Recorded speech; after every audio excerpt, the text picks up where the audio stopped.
QTV has become a thing with a great lineup here.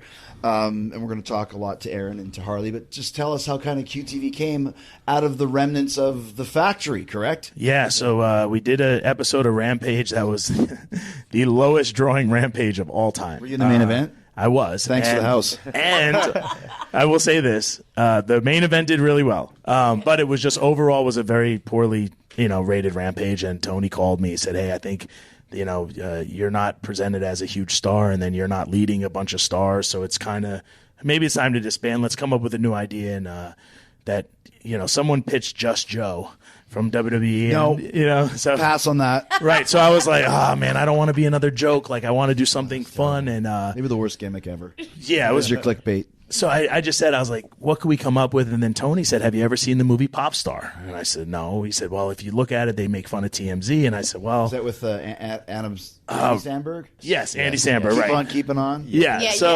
So he showed me the clip, and he loved the clip. And I said, okay. And then this was all supposed to be, at the end of the payoff was going to be that it was all good stuff about Will Hobbs. We'd bury everybody else, and it would end up that I was with Powerhouse Hobbs. That's what was supposed to start. But then when the Wardlow match happened, everything kind of just got... Was it you versus Wardlow or Hobbs versus... It was Hobbs versus Wardlow in Hobbs' hometown. And so it was like, all right, what do we do? And then it was kind of, QT, we're going to put you with him now. I was like, oh, okay. Yeah, let's do it, So then we kind of had to go backwards. And Solo's always been Solo, so he's someone I can count on. He's professional. He's one of the. And then when we originally thought about using the other guys, it was like we need a female. Who could we get? And a couple names came up, and I spoke to a couple different people, and I just remembered Harley from doing Dark and the music stuff, and I was like, man, she just seems like a lot of personality. So I talked to Tony, and Tony was like, yeah, let's give it a shot. So we were gonna film a bunch of vignettes. And just without any contracts or anything like that. And then all of a sudden this thing just happened. So it was like, hey, you start on TV next week. And so it's just... Which is funny, Harley, because we had been talking for a while about different things about your career and won some matches and that sort of thing. And on the fast track, suddenly you're here, kind of almost as a tryout, and then it's every week, and then now you're on the show and getting the much coveted TV time, which is always hard to get. I mean, so tell us kind of about how that came about for you. It's funny because it just kind of took off, the speed of light. And I've been training in the ring, as you knew, for a while. And my coaches always would just say to me, just always be ready, be ready. You never know because things happen like that. And it literally is exactly what happened. It just happened so quickly and unexpectedly. And to be honest, I didn't ever think that I'd end up here because I knew that I was very new compared to a lot of the talent that are just so seasoned and have been in the game for so long.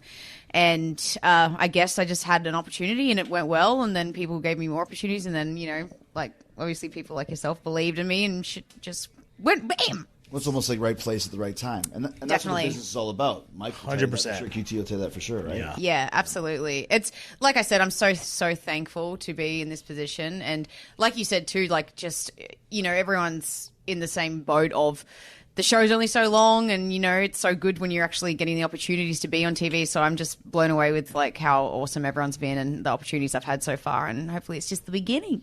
Well, and also too, using your other talent of being a singer too. That's really come through. Oh, it's been awesome because back when I first ever started training in the ring, I always thought to myself, it'd be so cool to mix the two passions together, very similar to what you've done your career in your life. Right. So it's I just can't explain how cool it is to be able to do both things that I'm so passionate about now collectively together. It's like just tied in. I didn't expect it to be that way, especially when we were talking about, the idea of QTV and what it would involve. I didn't think the character would develop into having those opportunities. So it's just been so awesome.